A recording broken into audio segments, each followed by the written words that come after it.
to Nasty Knuckles, the Hockey Outlaws podcast, with your hosts, Derek Nasty Settlemyre and former Philadelphia Flyer enforcer Riley Cote, as they go behind the scenes with your favorite NHL players. Time to face off.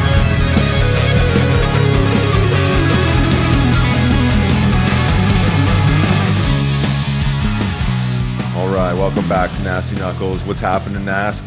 What's up, Regarelia? Holy shit. Look at the tank. Where the hell are you? Because I know you were at our men's league game again Sunday night. Where the heck are you? Sorry, dude. Yeah, I wish you could see my view. I'm in Miami, hanging out in the 80-plus weather the last couple days. Nice, yeah. Yep. I've got a sick toque on, but do. I've got a toque on. Yeah, It's keep cold that little here. bean warm. Oh, Yep. my God. Just speaking at a psychedelic conference here, Nast. Talking about my Nice. mental health, concussion issues, That's awesome. all that man. good stuff. Trying to pave the way in a new industry. Is it you and like other athletes or? Yep. Yeah, we're speaking actually today Nice. on a panel, psychedelics in sports, really again talking about TBI, concussions, right, contact sports, and then mental health, right, anxiety, depression, PTSD, all that good stuff, and how we can impact people's mental health. You know, it's the future of psychotherapy, so happy to be a part of it. I've been in a progression since the cannabis stuff. I mean, you know, cannabis is obviously a helpful tool, but as we know, there's many other tools out there that are, you know, sidelined, if you will. Yeah. So just trying to fight the good fight and hopefully get people nature's medicine here in the next 5 years, you know. That's awesome, man. Yeah, I'll be back tonight though, brother, and we can reconnect. Oh, nice. Get back on the ice and sick invite, by the way. right. I knew you'd be grinding steel and you couldn't make it down south of Miami, dude. I would have brought my machine with me. I know you would have. I don't know how many people are skating in Miami Beach. No, it doesn't look like a whole lot, man. Probably not. Yachts They're rollerblading. Yeah, right. Exactly. Palm trees, yachts. I mean, smiles on people's faces and no face diapers. It's pretty nice. No face diapers. No shit. Hey, listen. We were there Friday, didn't get to see the finals, but man, our boys, the Warriors. Oh, yeah. Absolutely. 3 big wins. Dominated. All 3 teams won the National Warrior Classic, the big trophy. Nice trophy, too. Yeah, man. right. That was cool, man. That was awesome watching them celebrate together. All the hard work they put in, man. Right. It was really cool to see. Yeah, really absolutely. Cool to see. Yeah, you know, it's fun watching the videos that have been posted, and you know, just the joy, and you know, like it doesn't matter what level you win at. Winning is winning, right? I mean, there's something so powerful about that feeling, and you know, the Warrior program is such a special program. Brad Marsh has done a hell of a job putting that thing together, but just to see that, you know, that raw, real emotion with the win, you know, it's a collective group win, and everyone's feeling it. You know, it brings back memories, obviously, like, you know, from my childhood, Calder Cup stuff and whatever else. But, you know, props to those guys for pouring in the effort and gluing together and then, you know, somehow squeezing out three tiers of wins. You know, that's pretty powerful stuff. So props to all the boys rocking the Warriors jerseys. One of the coolest things was on Sunday. The Fly guys were practicing, so they could hear all the noise. The place is going nuts, and there's a cool little video on the Warriors IG page, probably Twitter and everything else. But it was like Risto was out there, Nate Thompson, Beezer, I think Yandel was out there, JVR. I'm probably missing a couple. I think Atkinson guys. Was out there. Sealer maybe. I can't remember, but.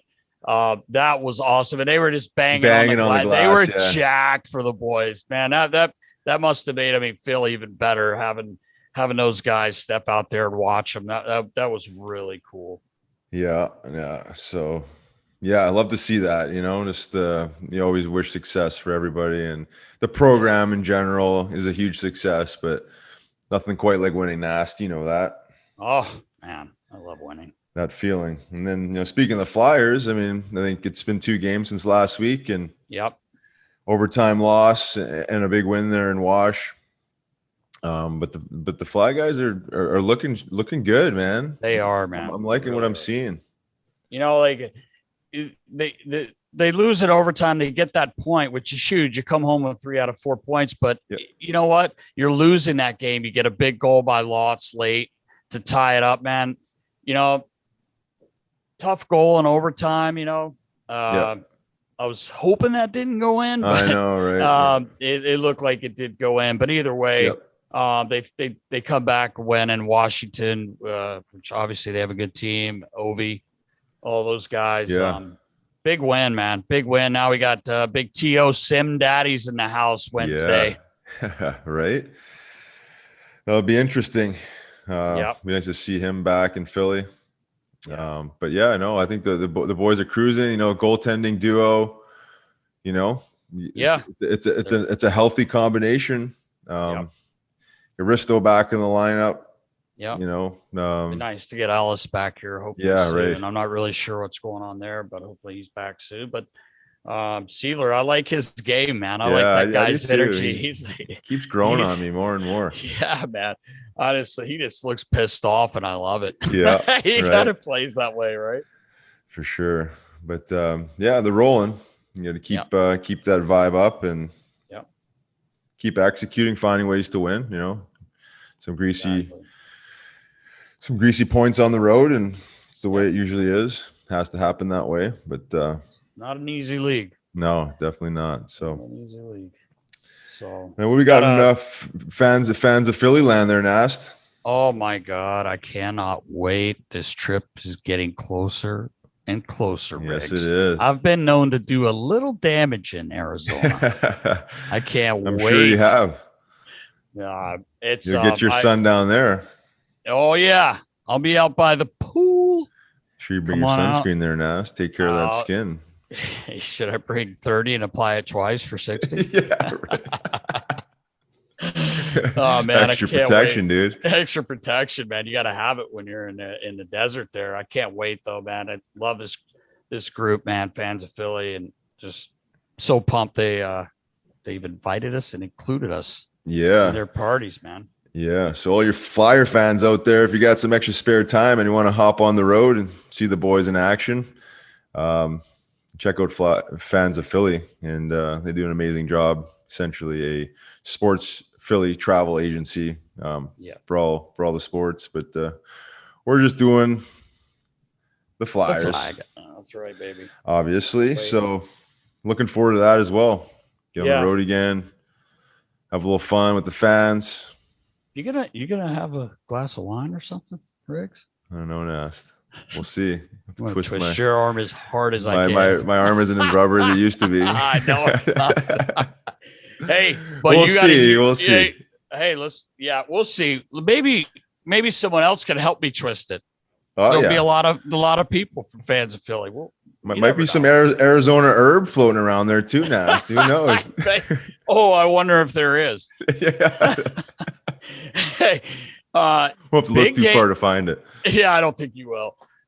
Big news also coming up with the alumni game that you are playing in. Yes, I wish I could have caught a couple reps in this week. Maybe by Friday morning I might be able to squeeze one in. But talking to Robert Esche there. Yeah, he's getting after it, getting a couple reps in. Trying to limber up the old hip flexors and groins. So he's not a tin man out there, but looking forward to it, man. You got an insane crew of Flyer legends, obviously. Flyers alumni, Brad Marsh again has done an amazing job of recruiting, bringing these guys in. So we got the elite of the elite. Yeah. And then the old grocery stick, Riley Cote, floating around out there. So you're in. I'm in. Yeah. You're lean. I'm blessed. You're lean. You're in shape. You're lean. Yeah, you're best shape of my life, dude. Flying. You'll be flying. Maybe squeeze out a couple of G's with the Who knows? I'm guaranteeing one goal from you, so don't fuck it up. You got to get me one. What about an old-fashioned Tilly with Brash? Well, It's been a while since you guys tillied it up, but now your teammates out there. You can't do it. Are we on now. the same team? I didn't even look at the roster. I don't know. I didn't see the roster yet. Maybe you'll have to. Oh man, I hope not. My face has been preserved in the last 11 years, man. We don't need to be taking bombs off the old beef. Oh God, I wouldn't. I don't know how you did it. No thanks. But, Smoked a peace pipe with him. Gotta do that. I don't blame you. All right, dude, you ready to rock? Episode 48, Robert Esche. Let's do it, baby. All right, let's go, buddy. Welcome back. I'm Riley Cote. And I'm Derek Settlemyre. This week, we are so thrilled to have the man, number 42, Robert Chico Esche. What's up, Esche? Not much. Very, very glad to be here with you, gentlemen. Oh, man. I've followed you for a while now, so I'm pumped up. Oh, dude. Oh, you guys forgot about me for a while. Are you kidding me, man? No way, man. Dude, look at you. Just coming up. For you guys that don't know, Esche's making a comeback here. Look at this guy. He's all got the sweat beads. He had the full team after his team just went 3-0 this weekend. Come in and for a practice for him to get ready for this upcoming event we'll talk about, and then his comeback. What's up, buddy? What's going on? Not much. I'm actually did just get off the ice, so I'm looking forward to our Monday game, the alumni game. Got a lot of great friends coming there, and a little bit nervous, but I'm not going to lie. There you go. Get some reps in, right? You got to limber up those groins and hip flexors. Yeah, the puck bounces off a little differently these days now. I'm a little chunkier. Dude, you look good when we saw you a couple months ago, man. You look really good, man. I saw you. I was like, holy fuck. Chico, what's going on, man? And then you're getting in net, fucking fast twitch muscles are going. I'm like, holy, this guy's coming back, boys. He's coming back. Looking limber. Well, I was actually really nervous going into that. I got on the ice 3 times. And the 3 times that I was on the ice, my lungs are coming through my chest. My heart's coming through my chest. This is going to be so horrible down there. And I was actually nervous going down to Philly. And then I realized all the guys were on our team, which was good, like Briere and Riley. I'm like, oh, you know what? It's not going to be too bad. I don't think there was one warm-up shot. There's no organization going on whatsoever. And we just went in, and it was awesome. It felt great. And then I didn't even get really tired out there. I had a fun time. Must have been the adrenaline carrying me through. Yeah, hey, right. Esche, speaking of that game, which was really cool, you guys made it in for the Warriors, who we do have to say they just won all 3 tiers, won the National Warrior Classic, which is really cool. They're good buddies of ours, but it was really cool you came in. But I remember I was helping the Warriors out because you guys said, oh, we don't want Nasty down here. So we'll just take his old man. He's funnier and chubbier. But I remember looking on the ice and, oh, wow, Dave Brown, Riley Cote, Todd Fedoric. I mean, I'm missing a few guys. I'm like, could Jody you imagine? Shelley. Jody, oh yeah, Shells. Like there were a bunch. Who's the older? Oh, Al Secord, Rocky Secord. Yeah. I'm like, no one would fuck around with this team. You might throw these 5 on the ice now, and there'd be a lot of space for these fuckers, man. There was a very tough lineup you guys had out there. Awesome, tough lineup. That's old school, man. Yeah, right. Yeah, it'll be a little different animal on Monday there for you, Chico. It'll be actually facing some of the high end goal scorers that you had on your team. Yeah, I know. I started. I got a Peloton a while ago. My fiance got one for me, and I love it. I ride the Peloton like probably 3, 4, 5 times a week, whatever fits in. And so I started working out again. But you get on the ice is a whole nother. It doesn't matter what you do. Once you get on the ice, you just suck. It's like, I'm so true. Kids, they look like deer out there. They don't even get tired. They're just up and down the ice all over the friggin' place. It is, and it's. I am looking forward to it. But the last when they called me, like the last couple of weeks, today was my first day on the ice, but I did start working out a little harder. I'm seeing like Brashear's out there, you, Friggy, Briere. I saw Simone Gagne. I'm like, I haven't seen him since I played with him. I know that guy's oh my god! Just look at him. His hair looks like it's the same as when we played. Yeah, right. I mean, the Gaggy.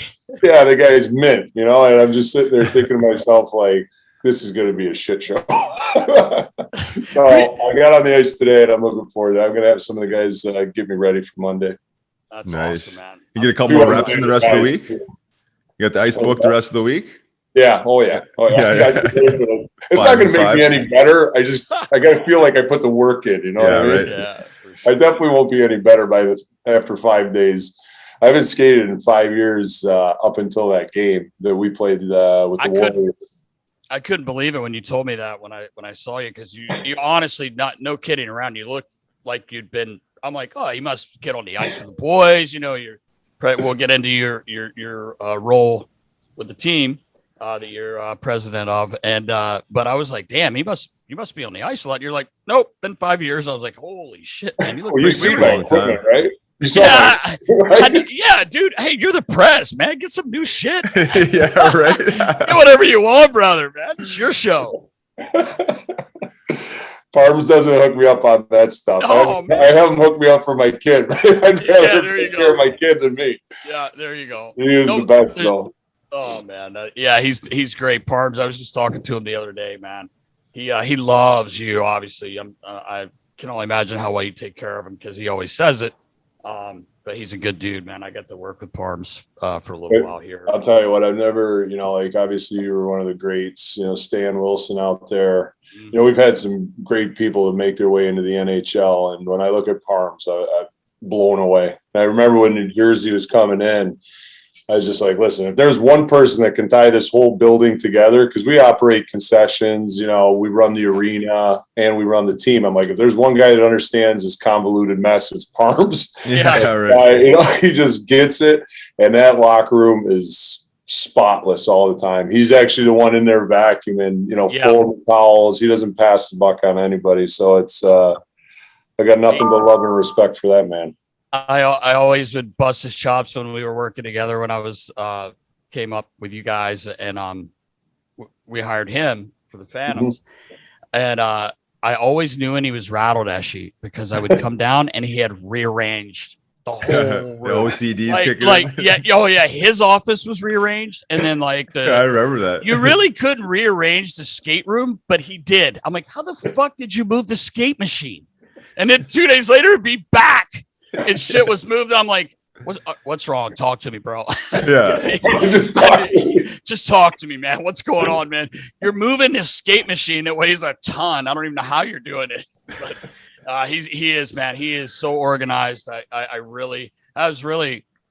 knew him anyway, but that was one of the things I knew about him was how organized and he loves the job, man. And that's what, and it's a tough job. You know better than anybody. That's the toughest job in all sports is being a trainer. You're getting horrible hours. You get back, and most of the time you're dealing with spoiled athletes and they don't treat the trainers the right way unless you're in a good culture and a good organization. But it's a tough gig, and to keep a room spotless, when you don't feel like doing it, and you just, I think that's testament to an individual personally.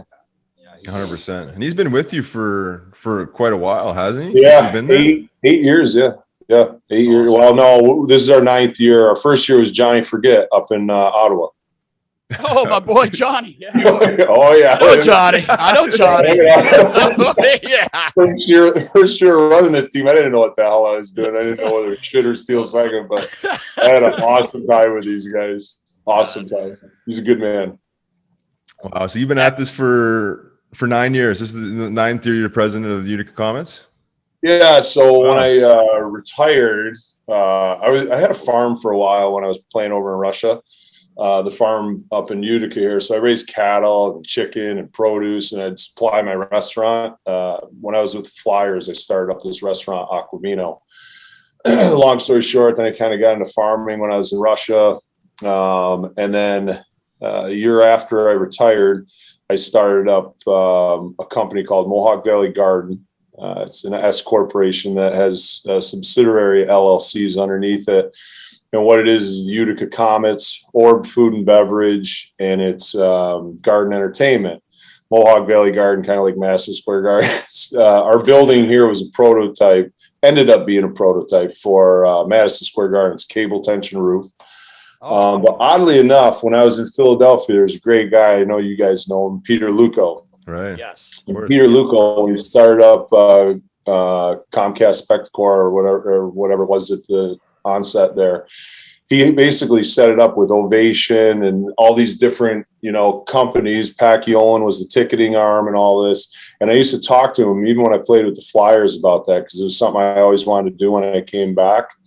And so, the company that I own, like I said, it's Mohawk Valley Garden. We book concerts. We have a soccer team. We basically are a third-party operator for the AHL team. So Vancouver, when they were here, they didn't want to operate the AHL team. They had trust in me that I'd do the right thing, put money in the building. We've put over $20 million into the building, and in Utica, New York, that's a lot. A tertiary market like this, it's just really, really a lot. So, we spoil the players. They're young, they're dumb. They're kind of like us when we were there. Young and dumb, and or me still. Yeah, or me still. So, and you try to help them out. They're becoming pros. They're coming out of junior or college, and it's a big jump. I don't care what pro league you're in. I don't care if it's Southern Pro, East Coast Hockey League, AHL, or overseas. I mean, there's a big difference when you're collecting a paycheck. You got to make your own payments. All these different things, vehicles, insurance. So, we take pride in that here because I feel like we can help steer them into good careers, and we feel good. Like you're going from, your hometown to the small town to the big town. We're kind of that small town in between, and our community takes pride in that. That's awesome. Yeah. I didn't know you had that much going on. We got 5 restaurants too. Oh, that's awesome. That's awesome. That's crazy. I had no idea. I can't cook for shit either. You're not back there trying to, are you? Yeah. Never. People talk to me about it all the time. I'm like, listen, I don't even know what goes into shit. I have no clue whatsoever. You're a businessman. When I played in the NHL, I used to love going out, drinking nice wine, drinking beer, good steaks. I go, can you guys create that? Yeah, right. That's exactly right, man. That's awesome. The building itself is, when I was coaching the Phantoms there for a few years, I actually really enjoyed coming to Utica. That building for American League building. I mean, the lights and the setup there. I think you guys put on a nice production. Yeah, it's cool. So it was built in 1959, and not to get into the history of it, but the old Erie Canal ran through center ice. And when they backfilled the Erie Canal, they built this structure that had to have a light roof system on it. So that's where the cable tension roof system came. The engineer built Epcot too. I mean, it's an amazing story. It's one of 200 national engineering landmarks. And so when we started up, we always took care of the building. We wanted it to be perfect. And we had a lot. I mean, like they were shutting the lights off this place, in a year's time. So when I came in, it was like a really bad situation. And it's not just me, obviously, as you guys know, it's a helping hands of like a whole community that pulled this together. It's definitely not just me or my company. But we put, like I said, redid the locker rooms. There's 10,000 square feet of locker rooms, put in video boards. We put in the LED Ephesus lights. We did the whole facade. We added suites back in 2018, 26,000 square feet of suites in a restaurant that we own here. And it's just been a lot of fun. But the best part is like a civic pride lightning rod for our community. So we're not a university town. We don't have, any of the big, college football or anything like that. We're not too far from Syracuse, but on the same hand, we really don't have that one thing that you can kind of clamor to. And I think that was the biggest thing here. Since year 2, we've sold out every game, wow. That in American That's hockey. Hard, man. Yeah. That's amazing. Yeah. You know what? Actually, too, like, I mean, well, I was going to say it sounds dumb, but actually doesn't. What player doesn't want to play in front of a packed house? You get, it's I funny. mean, that's amazing, man. I don't care if it's 4,000 people or 40,000 people. I mean, you want the place to be packed. Right. I mean, I've said that a million times. I know, and we're like the smallest market by far, and we're the smallest building by far. And it's a little tricky to make it work. I mean, it's not like you're making a bunch of money, in Utica, New York, operating the American Hockey League team. We do it because we love it. We got great employees, great fan base. But you're right. I mean, the players, like I was with Riley, not Riley Cote, that's you, Cal O'Reilly. Cal O'Reilly was in town the other day. Oh, okay, yeah. And Cal O'Reilly was sitting there. He goes, I just absolutely loved it here. And this is one of the best players American Hockey League history. I mean, This guy is awesome. It's beyond me how he hasn't been in the NHL like his brother, but he's just such a great guy. He's playing down at Lehigh, and he's just like, I absolutely cherish my time here. And it makes you feel good, but that building's packed all the time, to your point, Nasty, and it's fun. It's very fun to be a part of. Yeah. I mean, even as a pigeon like myself, being an equipment guy, I tell you what, it's a lot more fun you get into the games either way, but when the place is packed, you're at home and they're going crazy, it's just more fun. And it just makes the games better, especially for the players. Yeah, the energy and all that, man. That's fucking impressive, Esche. Dave Andrews must be loving you. Well, he's gone now. Is he gone? I'm sorry, I didn't even know that. Scott Housen's the new president CEO. But it's Dave is, I mean, I got nothing but love and respect for that guy too. He's been at this a long time, but he's the chairman for the American Hockey League now. Oh, okay.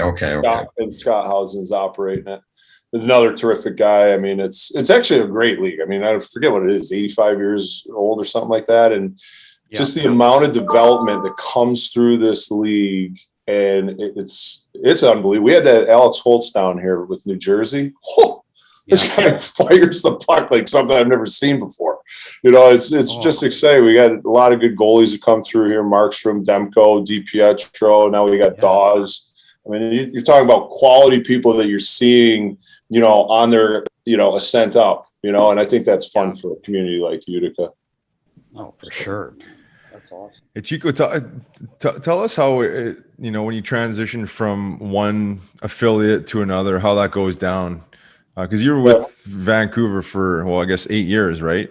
Yeah. And then obviously it's all logistical, but can you walk us through how that goes down? Yeah. So oddly enough, the guy that came here 9 years ago was there's two guys, Lawrence Gilman and Victor DeBonis. And Lawrence, oddly enough, signed me to my two first NHL contracts in Phoenix. And awesome guy. We've always remained friends, even after I got traded to Philly. And we were close. And when I came back, the big thing that they wanted to see was, because nobody believed Utica was going to make it. Like Dave Andrews was like, listen, Rob, I love you, but we're not putting a team in Utica. So that was the first step. I had to convince him, no, I know what I'm doing. I swear I know what I'm doing. And he's like, a good guy, but I don't know. I don't know. Then I had to convince an NHL team to want to move to Utica. Then, in order to do that, we had to, get state funding to rehab the building. It's a building that I don't own. So I'm like, I'm not putting money in. I don't have that kind of money anyways. Right. So the state put a bunch of money, like $2 million in year one, to do the locker room scoreboard, to get it up to AHL requirements. And then the last piece was getting the auditorium authority. I had to convince them, listen, there's a lot of risk here. I think I could get an AHL team in here. I think I could get money from the state. If I get both those things, I got to have like the keys to the castle, so to speak. I got to be able to operate and not cut that pie up, because we're too small of a market. If you cut that pie up, whether it's concessions, ticketing, corporate, parking, whatever, it just simply won't work. There's not enough money in a market like this to do it. So they did. So Vancouver comes here, and most people don't realize it, but they had an out in their contracts every year. So, and Lawrence always told me, Rob, it's not a matter of if, it's when we move back west. And I said, no, I get it. I go, I appreciate you guys giving me the shot. And year one, it was epic. Year two, it was even better. We went to the Calder Cup finals, lost to Manchester, and we started selling out. And then everybody's watching the rest of the AHL, and they're like, there's something really special going on here in Utica. And so every year, Vancouver's like, no, we're good. We'll stay there. We'll stay there. Yeah. And then COVID hit. It got really weird. Like I just feel like people just started making weird decisions. It doesn't matter what sector of business they were in, they did. And Francesco Aquilini, the owner of Vancouver, just wanted to move out west, move to Abbotsford. I mean, Riley played a long time. Nasty, you traveled. I mean, I think Abbotsford's a great spot, but I mean, shit, you're traveling 1,000 miles to your closest opponent, and I think, for me, it was a little bit of a letdown. And then, and they had to let me know December 31st of every year what they were going to do. And so, New Jersey said there might be smoke on the horizon here with Binghamton. Are you interested? And I'm like, fuck, I'm interested. Yeah. I didn't tell anybody.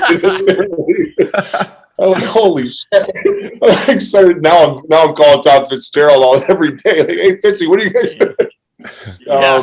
But then they had some issues that they were working through there down in Binghamton, and I don't really know the particulars of it. I just know that it's absolutely a natural fit. I mean, Fitzy and I, we talked about this shit 6 years ago. It's always been a dream of mine to have, even though I'm a Flyers guy, it's always been a dream to have the New Jersey Devils back here, because we used to have the Utica Devils. Right. And that's where, I was a fan before I was a player. And my father took me to the games. I never even played the sport. And I used to watch the Utica Devils, Eric Weinrich and Chris Terreri and Marty Brodeur. And Billy Guerin. It was like, embedded in my head. And I always wanted to bring the New Jersey Devils back here. And so everything fell into place. Vancouver's happy. We got a great relationship. New Jersey's happy. And very seldom do you see that go down that way in American Hockey League. Generally, there's people are pissed some way or another, and that wasn't the case here. But to get back to your point, Riley, I think it was, I don't want to say dumb luck. I think Vancouver was always open and honest with me. And that allowed me to be open and honest with other board of governors, is saying like, hey, listen, this might be a reality, would you be in the mix? And we partnered up last year with St. Louis. So it was Vancouver and St. Louis here. And Kevin McDonald and Armstrong, those guys were terrific. Just a great organization to be partnered up with us. And they loved it here. So there's always those relationships that we all know that we build throughout the sport of hockey. And this was one that really kind of fell into our lap at the right time. So. That's awesome. It's amazing. So it's a little bit of a double win, right? It's a business win and then a personal win, right? it sounds like interesting how that works out.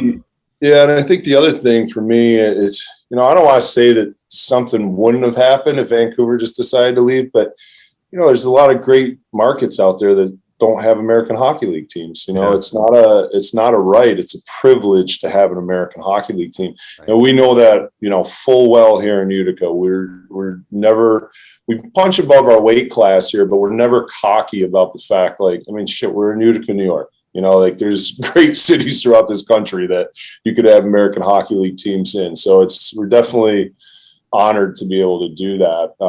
But New Jersey doesn't come here. There's not really another dancing partner. Yeah. Because the AHL is very fluid and it's almost transient sometimes, where you kind of, there's teams that one day they're here, the next day they're there, and it could be just because two people are pissed at each other. Yeah, right. Some of these scenarios are just mind blowing. Dave Andrews did a great job throughout, the 8 years balancing all of that and trying to keep people toned down. I think Gary Bettman's done an amazing job of keeping teams in their market. That was a big thing back when I was even playing with the Flyers. Phoenix for a while there was underwater all the time. It's like, we're not moving markets. And, it paid dividends. People get, I guess they get familiarized a little bit with what the league is. In the AHL, that's a big cross to bear. When you're changing 4 or 5 teams a year, new logos, new colors, all this stuff. It's like, it's tough to wrap your head. Yeah. I'm a huge hockey fan like you guys are. And you start thinking like, geez, what the hell's going on now? So that was another big part of New Jersey's 10-year agreement. We were always going to be called the Comets. That's something that's near and dear to me. And they were on the same side of that. And it was just, it really worked out well, to your point, though. That's awesome. Yeah. That, on this side of it, being a former equipment guy, it's a lot of work, and for you too, but like the colors, everything, like how you're, I don't know. I'm assuming you guys have a shop in the building, like where, you're selling merch. Yeah. What do you do to get rid of Like, how does that work? Well, we ate a lot of I didn't give away so much. Thanks for bringing that up, Nancy. I'm sorry you're over that one. I mean, it's like, I just was trying to think, like, I know Parms, like, with this, you brought up COVID.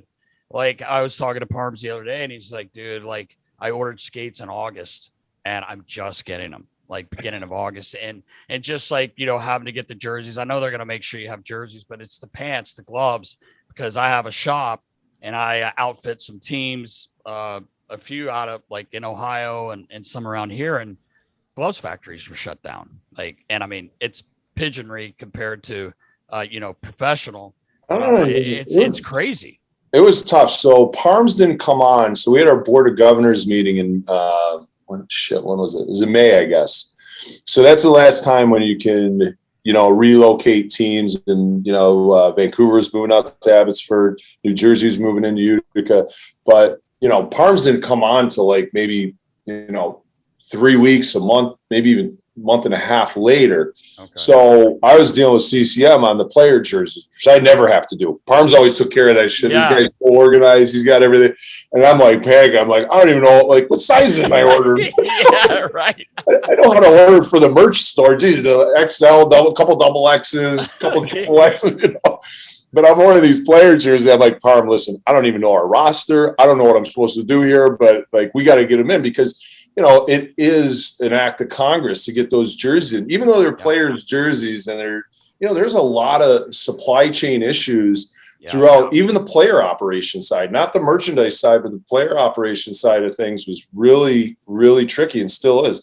Sticks, skates, it's nuts right now, and nobody's to blame. It's it's a big convoluted mess, and we'll get through it. But so we had to paint the whole building. We ate a bunch of the merchandise costs from last year that we had left over, and then we just started working. Oddly enough, we started working a little bit more with mom and pop shops to be able to get, at least something in the stores, because we weren't able to have like 4 or 5 month lead times and try to pull that off. So we worked with smaller companies that were able to, supply us up. Yeah, nice. I can only imagine that's a lot of work that goes into that. I was looking at the coaching staff, couple of former Flyers. Yeah. Bernie. By design. Yeah. Kevin Deneen actually was one of my favorite people. I've known him for 20 years almost. And he played with a lot of those Hartford guys, like Weinrich, and Sean Burke was one of my best friends. And so he, when I found out he was in the running to be, one of the coaches here, he lives in Lake George, which is a couple hours down the road. Right. And I was just pumped up as could be. And we've had great coaches here. We've had Travis Green and Trent Call. Yep. And it really is a big part of, the chemistry and the culture of that locker room. And oddly enough, all three of them are massively different. But it all works here for some reason. And, Dino just has, so much patience and talks to everybody. And I mean, he's a hockey icon, the whole family name from his father, his brothers, it's a great family. He was captain of the Flyers. He's a captain pretty much, I think, everywhere he went. I'm pretty sure he was a captain everywhere he went. And, I just been honored to have him. Another guy that's with us, I remember Turner Stevens used to tell me this all the time. He goes, the unsung hero of that New Jersey's team is Sergei Brylin. And I was like, I didn't even know who Sergei Brylin was. I played on the Flyers, and I was like, I don't even know who this guy is. He must be unsung. Nobody knows. He's got all these cups and shit. Yeah, right. So we play over in Russia together. So when I left the Flyers, I go and play over in Russia. He came over my second year in Russia. When I tell you, probably one of the top 3 teammates of all time in my personal life. Yeah. This guy was epic. He was just such a hard worker, didn't care about anything other than winning. And even if you were winning and it wasn't the right way, he was pissed. He was just like we won the game 6-0. How could he be grumpy? We were over Zubov and Kasparaitis and Yashin and Peter Chayanik, and like our team was unbelievable. And it's like, what are you bitching about? We won the game 6-0. Like, how could you be mad? we're going to go down. We're going to go down if we keep playing like this. This isn't the way to play. I'm like, well, these are your countrymen, not mine. Yeah, right. You go talk to them. I'm frustrated enough over here. But having him here, I told him that too. I go, I never told you this. I go, but top 3 people all time. I go, you are him, buddy. You are. That's amazing. That's awesome. Well, he's been an assistant with the Devils American League team for how many years? Like back when I was coaching, like 10 years plus, probably. Yeah, he's been there for a while. Yeah. That's he amazing. lives down in New Jersey in Short Hills. He was in Albany, then Binghamton and Utica. I go, listen. I go, you got Central New York covered. It's time you got to get to New Jersey once and for all. Yeah, right. Just stay there. But I love that guy. Absolutely love him. That's awesome. And then Ryan, Bernie. Yeah, Bernie's there. Yeah, you know what? I just met him though. I didn't. Really? You didn't cross paths with him with the Flyers.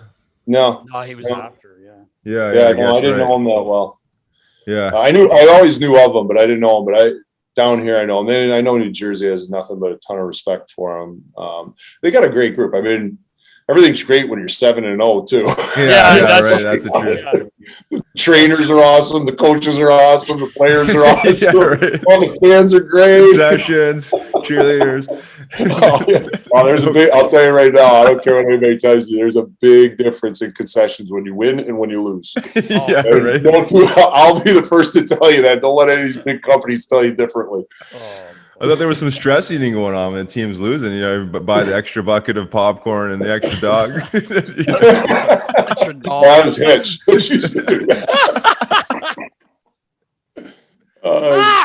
Fuck! He'd come in the season 220, he'd leave at 300. Yeah, right. 220. Fuck, when was that? I think it was like my second year. He was on that elliptical all the time. Riles used to love that. Love the elliptical? Well, remember he would be on there reading the paper and read the paper in a sweat jacket. Poor guy, he was not even moving. Come off bone dry. Could not have gone slower. Well, he's reading the paper, Nass. What do you mean? I know. Why would you want to exert any energy to actual workout when you're reading the paper? Pull his leg up the stretch. I read somewhere that Hitch was your favorite coach there, Chico. I read somewhere that Hitch was your favorite coach. I will say, I mean, there's no 2 ways about it. That guy is a brilliant coach. There's no 2 ways about that at all. But God, I didn't see it the same. Like off the ice, I guess we were just 2 different people. Yeah, right. I guess there's a separation between coach and human, right? Yeah, one of the games I'll never forget it. It was and I media and stuff. I don't know. I've always had a big mouth, not in like a condescending way or a cocky way. Just upstate New York, we're all blue collar people, and it's like you gotta say what it is, right? So one of the media guys come in and he goes, "Have you ever wondered why Hitch is starting you against Buffalo? They're 8-0 or 6-0 or 9-0. They got Briere and Drury up there dumping in hat tricks on every goalie out there." And I didn't start the season. It was when the transition with Niittymaki and me.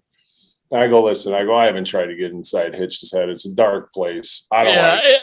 And I didn't really think anything of it, right? Yeah. Next day, front page of the paper, Chico says it. Of course. And, we were in Buffalo. I remember that. Yeah, fucking Hitch is loving this shit, right? It's 6-0 after 2 periods. Yeah, we're not pulling you either. Stay in the net. No way. I'll show you a dark place. It was like 9-1. I got 150 people at the game from Utica. Come on. And shell left and right. Briere, I think Briere had 9 points or something. But. Hey, Riles. That's classic. So not that was a funny night, but looking back, I'll never forget. How he called me Young Derek. Young Derek. So we land in Buffalo, and I'm in the truck on the way. Me and Bricks are on our way to the rink, and phone rings. It's Hitch, and he goes, "Young Derek, I got an idea." He goes, "Let's cut that room in fucking half. It's too fucking big." The guy, I'm like, "Cut it in half? What the fuck? I didn't bring my tools, man. I can't fucking build a goddamn wall in there, right?" So he goes, "Just figure it out. I trust you." And I'm like, "Oh my fucking God." So I'm telling the guy, George Babcock's picking us up, and I'm like, can we like get a partition or something? He wants to cut the room and have, remember they had just made, it was huge. It was like it was a big ass room, but I mean, you like that, right? Like you want room and guys can stretch. You got your warm up in the locker room. Yeah, right. In the locker room. So they had these stalls that you could roll in. So we roll them in, did that. And I remember you guys coming in going, what the fuck is going on? Like, yeah, he wanted to split it up. I remember Hatch going, this is fucking stupid. You know, Hatch just playing on Monday, I heard. Oh, no, he is. Yeah, that's right. I can't wait. That's awesome. So like as she says, it's like 6 rep, like whatever. After 1 or 2, and Terry Murray's an assistant, Riles, you'll love this. So I'm like standing in the room and Hitch comes in to talk. So it's the first time he's trying to say like, guys, it's all right. Let's just play. Let's finish out the game. You know, don't worry about it. Like, and you know, usually he's freaking out, right? Like whatever. And Murph is standing beside me and he's kicking his feet. He's like, this is fucking bullshit. He's so goddamn mad because Hitch is like laying off, right? Yeah, you know, like, and I remember like trying not to laugh. I'm like, and this is only about our 8th game of the year. Like we had a tough start. Clarkie quits. Like the next day they fire Hitch. Homer comes in as a interim GM. But I remember Murph just absolutely kicking the floor like my fucking 7-year-old son would do if he doesn't get his way. You know, like fuck. Murph wanted to snap. He wanted him to snap, and he wouldn't. You know, so. Nasty was at the game. I think I tried fighting that Wah kid. The Roy or Wah, whatever his name was, and like it was like a TV timeout. And so I'm skating over there, and I jumped the kid, and I'm telling the ref, kick me out of the fucking game. I'm like, it's terrible. Kick me out of the game. And I was just like, I've had enough. It was like right in front of the bench, and then everything got broken up, and then the cameras come back on for TV. I'm in the net still getting shelled. Hitch was not pulling him out, but he was gone, and because we went to Tampa that night, it was over after that. So yeah, that's right. That was a tough year for everybody, man. It was just a lot of change, you know. Like Bobby Clark's still one of my favorite people in the world. He's awesome. He is amazing. Yeah, Mr. Flyer. Yeah, he's legendary. Right, still floating around. See him now and then. Is he? Yeah. Is he going to be Monday? I would think so. Yeah, I would think that he would show face. Yeah, for sure. Is Homer gonna play? I don't think so. Okay, because he was on a roster. I thought I saw his name, and I'm like, "There's no way he's playing." I'd love to see that. No, you wouldn't. Talk's playing though, right? Talk's playing. Yeah, he's amazing. That guy's amazing shape. Every time he gets in better shape. The older he gets in better shape. Yeah. Dude, he's so jacked. Murray Craven. I was with Murray Craven out in Vegas when we were starting. We worked together, starting the team up out there, the Golden Knights. Yeah. And Murray Craven's like the sweetest human being in the world. And he goes, "Have you ever watched Talk?" And him and Talk are really, really close buddies. He goes, you know, he's tough. When a guy walks with his thumbs out, he goes, just kind of wish. I never heard that before. And I was pissing my pants laughing. That makes you extra tough, I guess. Oh, yeah. You guys just walk with his thumbs out. I love that guy. I can't wait to see Talk. I really can't. He's awesome. He was on the show a couple weeks ago. Oh, yeah, that's right. Yeah, that's right. Yeah. Speaking of coaches, I got a question. Did you play for Shoney? You must have played for Schoenfeld, right? Yeah. How was he? Was he pretty intense guy? He was. I remember odd story. I was an emergency recall, so I just signed with Phoenix. I got called up, or went over to Scottsdale, and it was the end of my junior career. And I'd practice up at the ice den up there, and we'd go down to I think it was American West Arena down in downtown Phoenix. And so we're in the playoffs against, I believe it was the Red Wings. Yeah, I think it was the Red Wings. Nikolai Habibulin gets hurt, and so they put in, I believe it was Jimmy Waite. I don't know if I got all my facts right here, but I think it was Jimmy Waite that went in for him. And I was eating nachos with Jim McKenzie up in the suite. I shit you not. Like eating the nachos. My agent said, "Hey, you're going to go there to get an experience to practice. You can't play. Don't worry about it."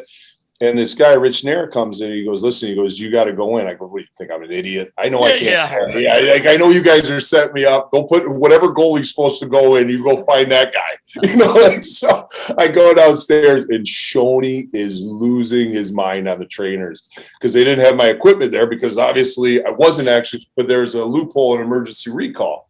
Long story short, he is like, completely red, like losing his mind. They don't have my equipment. I'm like, well, I'll go back upstairs. He goes, oh no, you're going in the net. I go, how am I going to go in? I had to wear Darcy Wakalok's equipment. Now I'm 6'2", 220 pounds. I had to put my feet in those skates. I'm like, if I ain't got to step foot on this ice, I'm going to be, my career's over before it starts. But thank God I just stayed on the bench. I didn't even go out and fist bump anybody. I was like, don't touch the ice. Good job, boys. Man. I'll see you in the room. But Shoney was God, he was a man's man. Just couldn't help. And Torts was the assistant there. Oh, geez. And I'm sitting there, and it was funny because two of my, favorite teammates, Keith Kachuk and JR, I think people made more about it than what actually was going on. I don't really know the dynamics of it. I was a rookie at the time. I'm looking at Rick Tockett, and JR and Walt used to battle back and forth, just give me the puck, give me the puck, both those guys, they'd battle back and forth. And I idolized, Tock and both those guys, JR and Walt, and I still do. But I used to sit there and think like Tock, a guy who's fought everybody, scored 50 goals plus in this league, what's he, how does he deal with those guys? I've always wanted to answer that question. I never did. But Shoney balanced that, I thought, in a really, the best way he could, along with Torts, for that matter. Yeah, Chief really liked him. He had him as a coach. And he said he made me fucking laugh because he was just so sarcastic sometimes, shit he would say. And someone told me, I don't remember who told me the story, but they were saying like, how JR is, he kind of just said what the fuck he wanted to say. And one of the guys told me that they were in a meeting and JR kind of lipped off a little bit about the video and Shoney's like, all right, boys, everybody out except JR. And he starts undoing his shirt and rolling his sleeves up. Right? Is that true? Like, is that a true story? A little different than that. So, okay. Yeah. So it wasn't a video. They got the video before the game. It was Walt and him. So we're leaving after the first period, or we got off the ice. And back then you were like under the bleachers, a weird little turnaround there at America West Arena. I don't know what was said. I have no clue. And JR and Walt can tell the story way better than I because they were in it. Yeah. Walt said, Shoney's like, stay the fuck here. Walt, JR, they called him into the locker room, turns around and Shoney locks the door. And all I remember is all of us like looking around. Like, what are we doing? So we're on the outside of the locker room and they're inside. You hear this screaming, bitching. I don't know what happened. I said, they were in the room. I wasn't. I was too young to ask, what happened. I was just appreciative that JR and Walt even talked to me. Yeah. So I didn't say a fucking word. And they get in there though, and I just remember Walt and JR's face being white when we got into the That's all I remember. That's all I remember. Fucking Shoney's a big man, dude. And Walt is fearless. I mean, when I tell you Walt would do anything. Oh my God. And so is JR though. JR was fearless too. Yeah. Awesome teammates, great people. But I never asked that question in 20 some years. I'd love to find out what. Yeah, I just thought it was. I can't remember who told me that, but I was like, I couldn't imagine. It'd be a little different with Hitch rolling up. Ashe, yeah, right. Yeah, a little different vibe, right? Or Shoney rolling up his sleeve and locking the door. Oh man, fuck. Yeah, I just wondered about that if you were there for that. I was. I don't, like I said, I was too young to ask a question. I never got around to doing it. So I wanted to ask you, Riles and I were talking about it earlier. I was with the Phantoms at the time, so we had this huge brawl with Ottawa. Binghamton. And they had a tough team. Phantoms had a tough team. I think it was like set the record for all-time penalty minutes in this game. It's when Neil Little went flying in, fucking thank God rest his soul. Razor didn't get a hold of Neil because he may not have played another game in his career. Sorry, Lids, but and he knows that. But then the next week, Ottawa comes. Is that close? It was like a week, wasn't it, Rick? Oh, really? I didn't know that. I think it was like a week later. Yeah, it was pretty. I remember the Superman and Blitzy though. Yeah. And you guys had an absolute just shit show with them too. It was just so funny because it's the same, obviously team, their affiliate. Do you remember what started that whole thing? Hey, do you for you guys, was Chief on the team then? Yes, he was. Yeah. Yeah. You remember him? He was like kneeling, he had one leg up, and he's just drilling this guy like he's starting a chainsaw. He's a little European little guy. The funny thing about that was, Esche, so when the first one happens, it took literally 20 minutes for the refs to figure it out. I mean, it was a gong show. So they finally get it situated. Chief's like looking at Johnny Stevens, and he goes, "Get me out there." And he goes, "I'm saving you." And he's like, "What?" He goes, "I'm saving you." So he sends the next five out. PJ Stock's on the team. But Stalker had his face broken, so he's got a cage on. So Johnny's like, "All right," sends a five out, and Stalker turns around on the bench, goes, "Watch this." And Ray had been sent to the locker room. So that's why obviously Stalker was fucking nuts and had big balls anyway. But linesman drops the puck, doesn't even try to win the faceoff, straight to the goalie, runs him right through the fucking goal. Here we go again. Fucking. So another, 5-on-5, whatever. So then the third one was Chief, and we finished the game with 2 extra players. There's 2 guys on the bench because everyone got, shit. But he ended up grabbing. He was going to fight the Brookbank, but Brookbank grabbed Ben Stafford. And the funny thing was, Esche, he was up against the glass, and he was looking for Chief because he knew Chief was coming. Yeah. So Ducky caught him right in the button with a punch, it kind of curled his head. And meanwhile, Chief's got this little Euro just, like you said, starting a chainsaw, was non-stop. Was Grattan on that team or no? He was later. No, that was the next year, the following year. Yeah. He was a tough son of a bitch. When he was over in Vitesse in Russia, they had like this massively tough team, like Chris Simon, Grattan, Sugden. I mean, it was like everybody. Yeah. And this owner would just pay money to they give them bonuses, just go beat the shit out of people. And I'm just sitting there and I'm like, I know this is coming. They're coming right at me. And I was fucking scared shitless. I was like, I don't need to get beat up by these guys. I don't even want to go over to Russia. I don't need to get beat up too. Oh, my arm. And I was in my head, the whole thing, I'm going in like, there's nothing to like about fighting. I don't care what it is. Nothing to like about fighting. But I was like, if I'm going. All I could think is, what the hell's the kid's name? Darcy Verreau. Oh, Verreau. Oh, yeah. I'm like, if I ain't anybody, if Grant's coming after me, I'm going towards Darcy Verreau. Because I remember how tough Grant was. Oh, my God. It's funny you say that, because we had Gratz on, and he told this story, and it sounded like the owner wanted Gratz to grab you. I'm not. He's like, oh yeah. He's like, I'm not. He goes, you grab the goalie. You grab the goalie, and he's like, well, I'm not going to grab Esche. Yeah. So he told us that story. He told us that story. Yeah. I appreciate you for not doing that, Gratz. We'll send him a note. Yeah, Esche thanks you. He said that owner carried the pistol. Oh, yeah. Are you kidding me, man?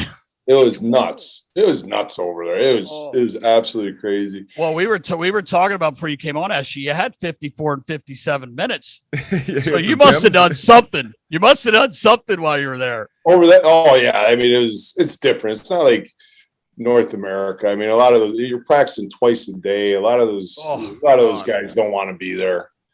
So you're an American guy, you're cocky, you think you're tougher than anything. So that was kind of me. Yeah, right.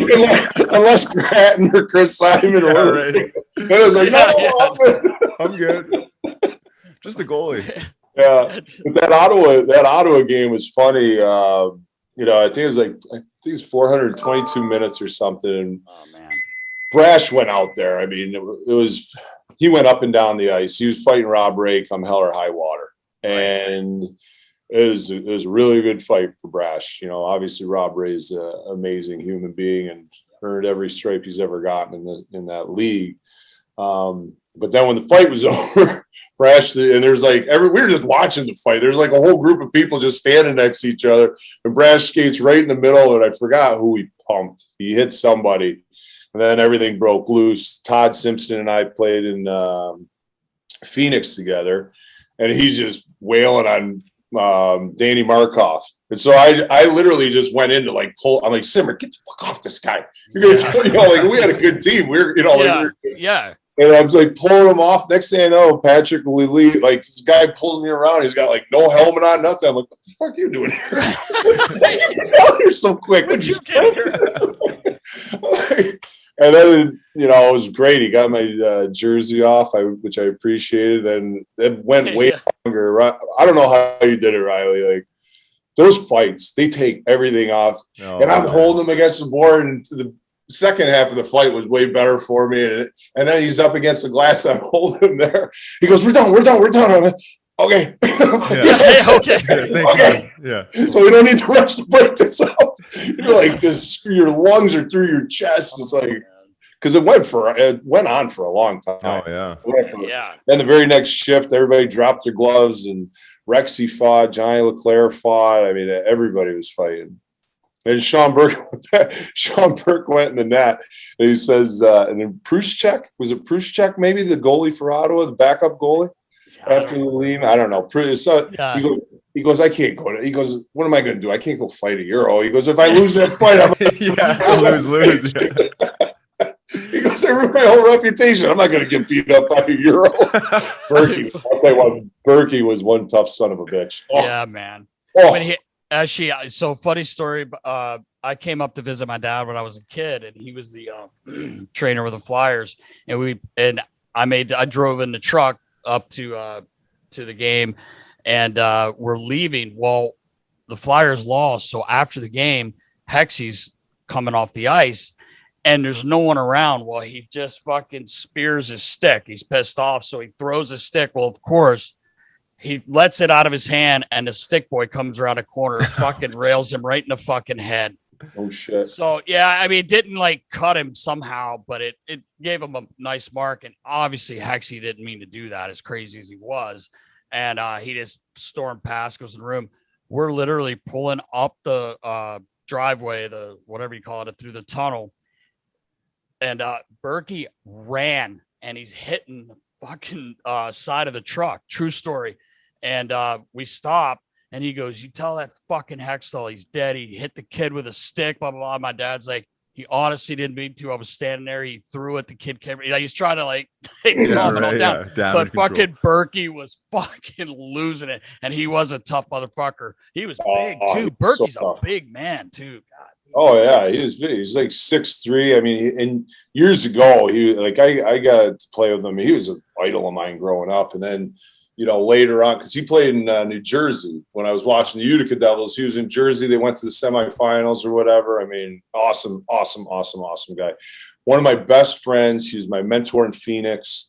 Came over to us with Philly, but he was so competitive and so tough, and was not scared of anybody. Like tough guys, not even the least bit scared of shit.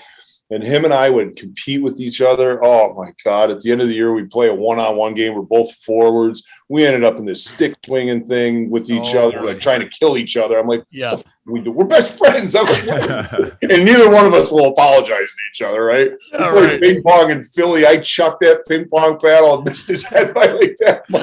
It was right before the conference finals. We must have been, it was after the Toronto series. Or no, it was the Toronto series. I whipped the ping pong paddle. I'm like, what the fuck did I just do? This guy's going to rip my head off. Well, Esche, it's funny you say that, because one of the things I was going to bring up is like you were one of the most, I only got to spend a year with you, but like you're one of the most competitive fucking guys. And people say like, well, aren't they all competitive? Yeah, everyone's competitive, but like I loved just how focused you were, and fucking you just put it all out there, man. Even and that year it sucked because just everything was fucked up. I mean, let's be honest. It was one of the worst years of Flyers history. Yeah. Not for any one person's reason, but it was just a tough year. But man, you were one of the most competitive people. I'll tell you, great a lot guys, of good people on that team. It's funny. I got a son who's Waylon, who's a goalie now. He's an 05. He's a great goalie. He's my size already. He's got better footwork than I ever had. That's for damn sure.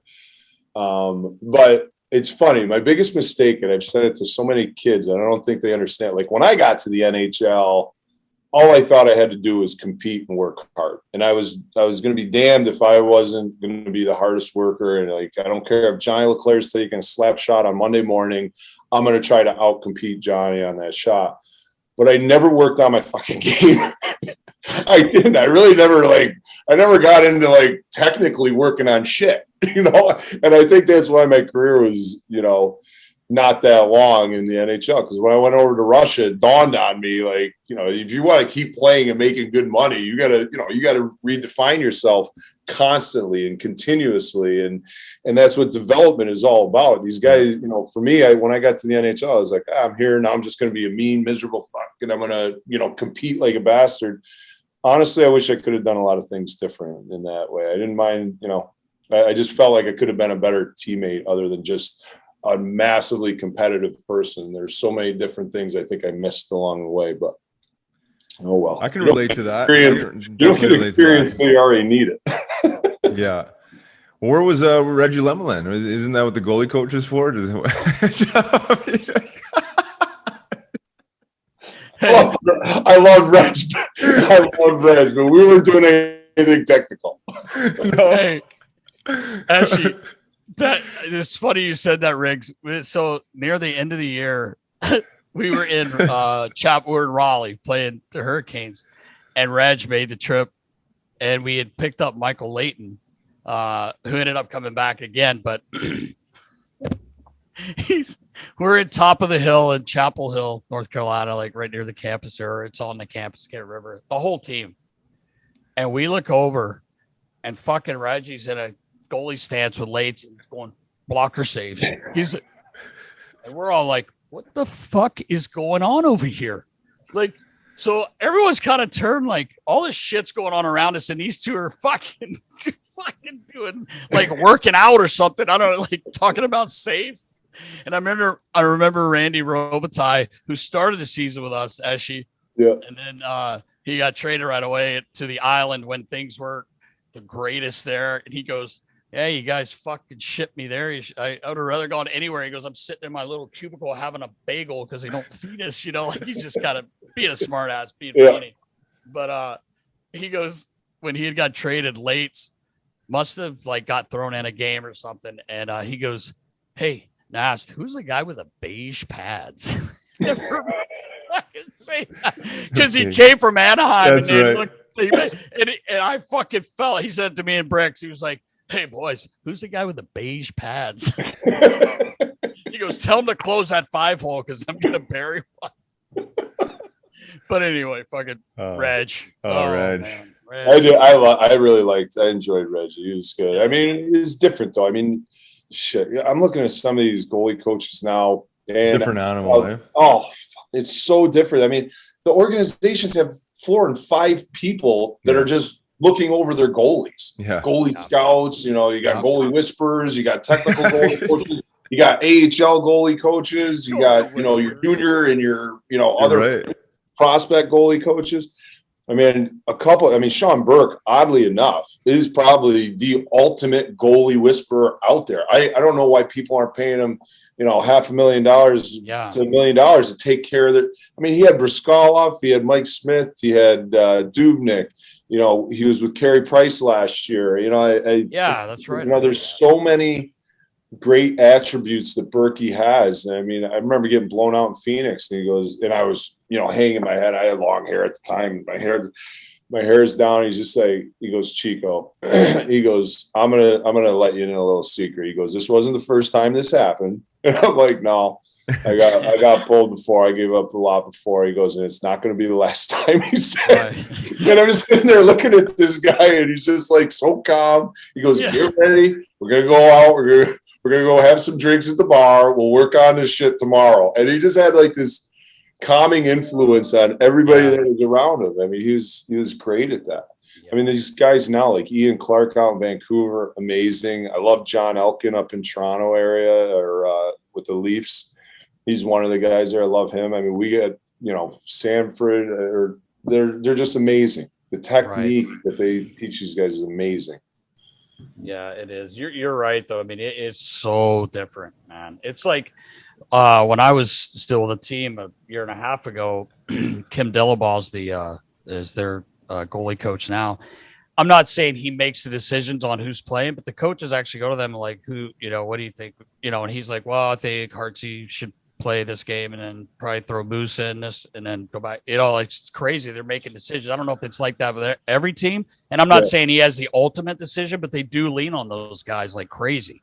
Yeah. For the goalies. I don't know how. Oh, yeah. Every team's, I think every team's. We had Cloutier here too. He was an amazing guy. I love Dan Cloutier, but every team's different. Some guys. I will say one thing about Hitch. I really like the way Hitch had a feeling of who was playing. Like we were with Roman Cechmanek and shit. I got my name on the Jennings Trophy because if that guy even was walking near the medical room, I knew I was going in. I knew I would start. I picked up an extra 8 games that year just by him smelling the medical room, and I was like, I was golden. And he ended up, and then now my name's on the Jennings Trophy in the Hall of Fame. I'm like, this is awesome. I know it is, man. I love it. I absolutely love it. I did nothing. Wow. Like 25 games. Hey, man, right. Your name's there, brother. That's funny you said that, though. If he got near that's how he was. As she was sitting in the hallway just waiting to see where he went. Right? Yeah, right. Keeping an eye on him. Said that way. Do I got to get warmed up or not? Let me see if I gotta get warmed up. Shit. And then when Roman was on, he was good. God, he was good. The old headbutt. I remember he started the season when he came over with the Phantoms. He played like the first 3 games, and Litz was, on the team, Neil Little, and Litz was like, "This guy's pretty fucking good." He's like, "He's pretty fucking good." We started Scranton, and I'll never forget the first time I saw the old fucking helmet, the headbutt or whatever they called it. And the fucking guy just fucking fires one in and he fucking gives it at him. Like, did he do that on purpose? And Litz goes, I think he did. I'm like, who the fuck wants to get hit in the goddamn head, man? I remember him and Bush battling it out. Then they ended up trading Bush for Michael Hanzus. And everybody's like, oh, we traded Bush for Robert Esche. I'm like, that is not the trade that happened. I was a throw-in. I was supposed to go to the minor. Tossed in the package.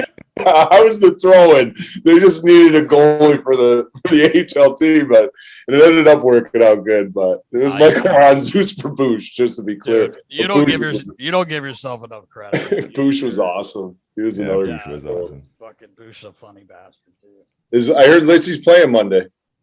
Is he? Oh, talk about growings. Holy fuck, man. I didn't think he was ever in years. Since the outdoor game. I think. Yeah, right. Yeah, I saw on one of the emails he was on one of the playing rosters. I don't know. Okay. Hopefully him and I get to split so we won't gotta do a full game. Yeah, I know, right? Throwing that out there now. 3 guys of the Wolves. Just throw that out there now. Homer, if you're listening. Yeah, right. Right on. Well, we appreciate your time there, Chico. I know you got some stuff to do. You got to recover since you had a big workout this morning. I know, it's still damn. Heart still 120 miles we got to say real quick, Riggs, about the golf tourney. When you invited us, you were kind enough to invite us up there. Oh boy, I was fucking hurt for a week, man. Riggs had to drive home. Oh man, we couldn't golf. What a night, man. Epic tournament. Now, I don't know if you remember this because I know you've had a few of these, but Coates was speaking, and he's like the guy you want to speak, right? Riggs, I don't know if you remember this. I remember, yeah. We were in one. Yeah. But I've never seen Coates more rattled.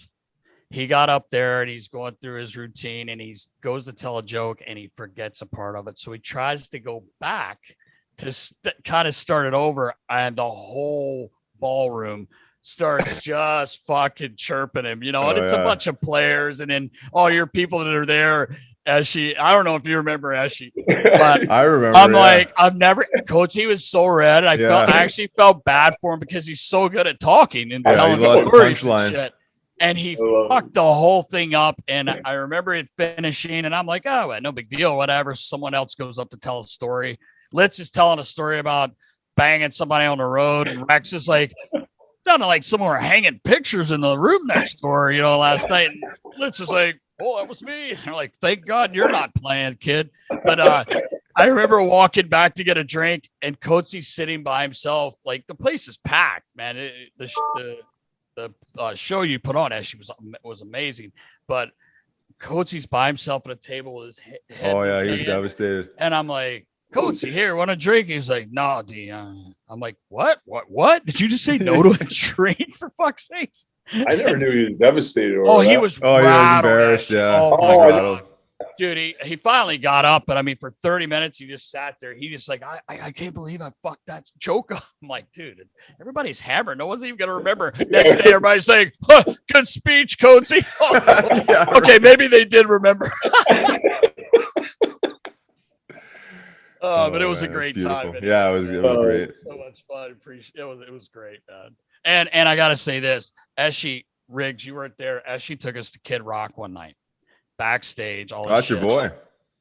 Yeah, I got fucked up that night, dude. too. Oh, you got fucked up. Yeah. Well, yeah, you left, and I swear to God, Roz, I think we went to get our car. It was me and a couple of guys from the Phantoms, and we played the next day, Sunday at like 5. It's 4 a.m. So, I mean, we literally partied with a guy till then, like till 4. And he's like, he had to get on the bus. I think he was going to Boston. And I remember like, oh, fuck this. I wasn't even tired the next day or hungover because I had so much fun. I was like, dude, he was like the coolest dude. And we go to get our cars in Camden. The fucking gates closed. Can't get into the parking garage. And I'm like looking around going, what the fuck are we going to do now, man? We're in Camden. Looking around, we finally got a cab there like 5. I get home at like 5:30. I had to go back get my car when they fucking opened the things up. But that was an awesome night, actually. We were. Yeah, I know. I love Kid. World Cup is when I met him. Chelio set up a charter plane and took Scott Gomez, me, DiPietro, Smolinski. Somebody else. I'm trying to think who it was, but we all smoked. So we all go up to I think it was Clarkson, Michigan or something. We took a private jet up there in the middle of World Cup training camp, and it's the first time I met him. It's just he is a brilliant guy, like extremely smart, fun to talk to, fun to party with. He's got the whole thing covered. Wait. I mean, he's just such an entertainer too, man. Like, he goes around, plays every instrument. Yeah, it's fucking awesome, man. I haven't seen him in a long, long time. Yeah, I actually took Chief like the next year, I think. Chief went with me to see him. He's like, I don't know. I'm like, dude, trust me, you're gonna love it. He plays everything, dude. He plays everything. Rocks out. He's like, I'm not into that rap. I went, it's rap, but it's almost not, man. It's like, but he plays a lot of rock and roll shit, like covers and awesome. But he's fucking really, really good. Riggs, remember the one night we met him, and then the next year he looked worn the fuck out. Yeah, he looked overtired. Actually, I don't think you were with us that night. I felt bad for him. I remember he had said he was in New York doing a show. He did the Good Morning America show. Then he had to do radio all day. Then bust in, did radio here. Had to perform, and he looked beat. I'm just like, I went on a bus trip with him. It was in Fort Wayne. Then we went down to Lexington, Kentucky, and then Nashville. It was during the lockout. I mean, that lifestyle is just so tough. I mean, to me, I think the guy does an amazing job of being able to just get up and perform the way he does for everybody every single night, because I mean, it's just a grind. Yeah. I mean, I'm in there. I mean, he's, we're drinking drink for drink the whole friggin' time, playing the guitars with each other, going down, and he's got to go out and do this shit in front of like 30,000 people in like a few hours. I'm like, how the fuck's he doing it? I was constantly, shit faced the whole time. And then I left Nashville. I was like, hey, listen, I can't be a hockey star and a rock star. I'm out of here. Yeah, really, you gotta pick one.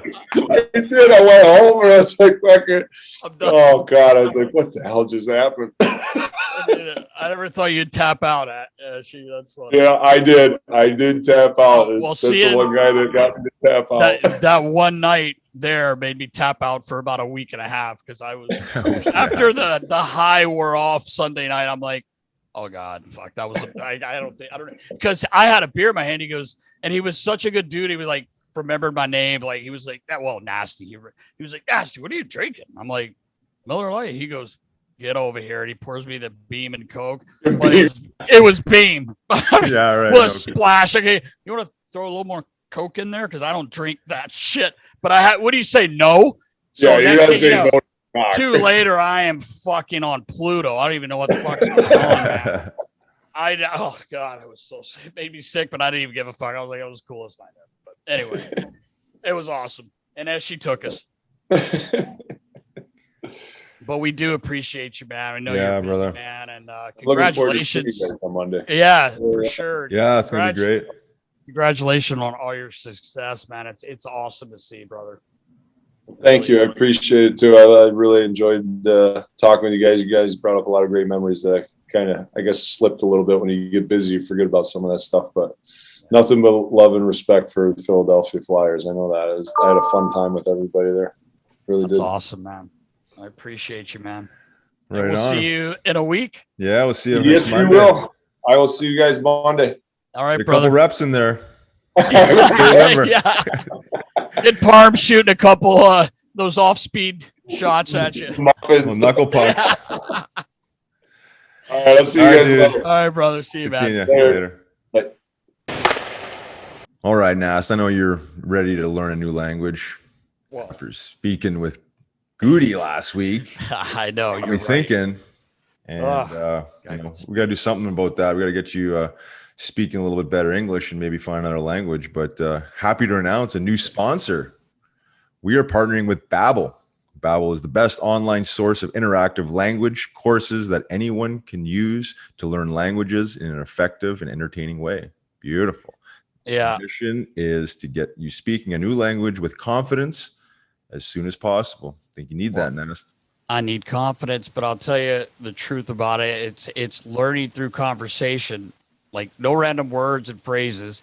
Babbel teaches you language skills for real life scenarios, like at the bar or right. somewhere else. But no, real life scenarios. Each lesson features a dialogue to help you apply what you've learned. And comprehensive language courses.